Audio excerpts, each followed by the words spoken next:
प्राय 10 लाख ऊर्ध्व टंकार गंजेई जबत कर 3 जन को गिरफ्त करिछि जसीपुर पुलिस। तेबे मयूरभंज जिला जसीपुर बजार देई एक चूरा गंजेई गाड़ी पार हेउथिला। हेले कौनसी सूत्रु जानीपारी जसीपुर थाना अधिकारिणी संयुक्ता महालिक नेतृत्व में पुलिस टीम गुड़ाई गुड़ाई गंजेई भर्ती गाड़ीटी को धरिथिला। परे गाड़ी भितरु 1 क्विंटाल ऊर्ध्व गंजेई को जबत करने 3 जन गंजेई माफिया को गिरफ्त करिबारे पुलिस सफल होइथिले। सेपटे किछि दिन व्यवधान में पुणी गंजेई चोरा चालाण हेउथबार खबर पाई गंजेई माफिया गतिविधि उपरे नजर रखिथिला जसीपुर थाना पुलिस। तेबे आज कटक जिला बड़म्बा कुसिकियारी अंचल मयूरभंज जिला विषय अंचल को गंजेई चोरारे चालाण हेउथबा पुलिस खबर पाइथिला। तेणु 49 नंबर जातीय राजपथ कड़े थाना अधिकारी नेतृत्व में पुलिस टीम छकी बसीथिले।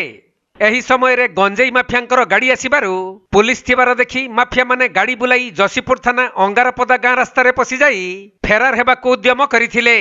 किंतु पुलिस सेमानकर पीछा करी मसिना बिला गाँ मुंडरे सेमानकु धरिबारे सफल होइछंती। आउ सेमानक निकटरू 2टी कार और 1 क्विंटाल ऊर्ध्व गंजेई को जबत करिछंती, जार आनुमानिक बजार मूल्य प्राय 10 लाख ऊर्ध्व हेबो बोली जଣା पड़िछि। तेबे पुलिस 3 जन गंजेई माफिया को गिरफ्त करिबारे सफल होइथिबा बेले अन्य जने घटनास्थल फेरार मारिथिबा सूचना मिलिछि। गिरफ होइथिबा अभियुक्त माने हेले माणियाबंध थाना अंचलर अभय राउत, सिद्धेश्वर साहू और निराकार साहू। एने जसीपुर थाना पुलिस 176/24 रे एक मामला रुजु करी तदंत जारी रखिथिबा बेले उपखंड पुलिस अधिकारी सुब्रत कुमार थाना रे पहुंची एहार अधिक तदंत आरंभ करिसंती।